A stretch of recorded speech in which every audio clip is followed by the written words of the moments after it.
Hi everyone. तो आज की इस बेसिक मैथमेटिक्स के वीडियो में अपन डिस्कस करने वाले हैं वेवी कर्व के बारे में। अब ये वेवी कर्व का यूज कहाँ पर होता है, तो जनरली ये फंक्शन के टॉपिक में ज्यादा इसका यूज होता है, जहाँ पर आपको इस टाइप के एक्सप्रेशन दे रखे हो तो वहां पर उसमें उसका डोमेन निकालना हो, रेंज निकालना हो या फिर नंबर ऑफ द इंटीजर ऐसा कुछ निकालना हो तो वहां पर इसका यूज होता है। तो इसका प्रोसेस क्या है? प्रोसेस 3 स्टेप में रहेगा कि पहले तो आपका परफेक्ट स्ट्रक्चर होना चाहिए, और परफेक्ट स्ट्रक्चर में दो चीजें होती है कि वन साइड आपका जीरो होना चाहिए और लीनियर फैक्टर रहे या फिर लीनियर फैक्टर की कुछ भी पावर चलेगी। एंड सेकंड स्टेप में आपको क्रिटिकल पॉइंट फाइंड करने पड़ेंगे, और तीसरा स्टेप में आपको उन क्रिटिकल पॉइंट को नंबर लाइन पे प्लॉट करना होगा। तो आज अपन डिस्कस करने वाले हैं टाइप 1 के क्वेश्चन। तो इसमें जैसे कि क्वेश्चन नंबर फर्स्ट है, आपको ये एक्सप्रेशन दे रखा है greater than equal to zero.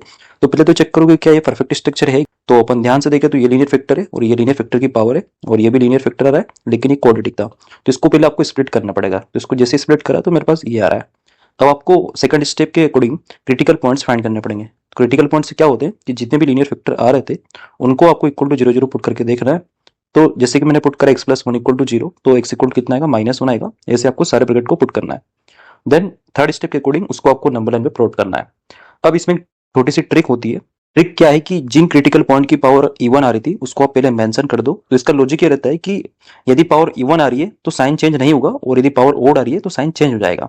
तो इसमें ओनली आपको इधर वाले इंटरवल का ही साइन चेक करना होता है, आप बाकी का भी चेक कर सकते हो, लेकिन प्रोसेस आप इसके अकॉर्डिंग याद रखो। तो 2 से इन्फिनिटी के बीच में एक random number low. Let's suppose मैंने लिया 3। अब 3 को यहाँ पर अपन पुट करेंगे तो पॉजिटिव आएगा, ये ऑब्वियसली पॉजिटिव आएगा, पॉजिटिव पॉजिटिव पॉजिटिव। तो ओवरऑल पूरे एक्सप्रेशन का साइन मेरे पास पॉजिटिव आ रहा है।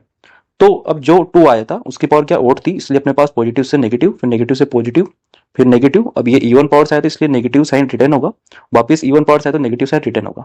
अब ये पूरा एक्सप्रेशन क्या होना चाहिए? मेरे पास पॉजिटिव होना चाहिए, क्योंकि इसका साइन इधर लगा है, तो आपको पॉजिटिव पॉजिटिव इंटरवल को लिखना है।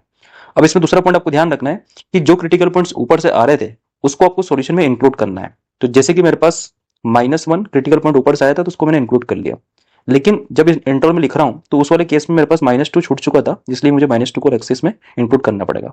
अब सेम ये वाला क्वेश्चन आपको ट्राई करना है।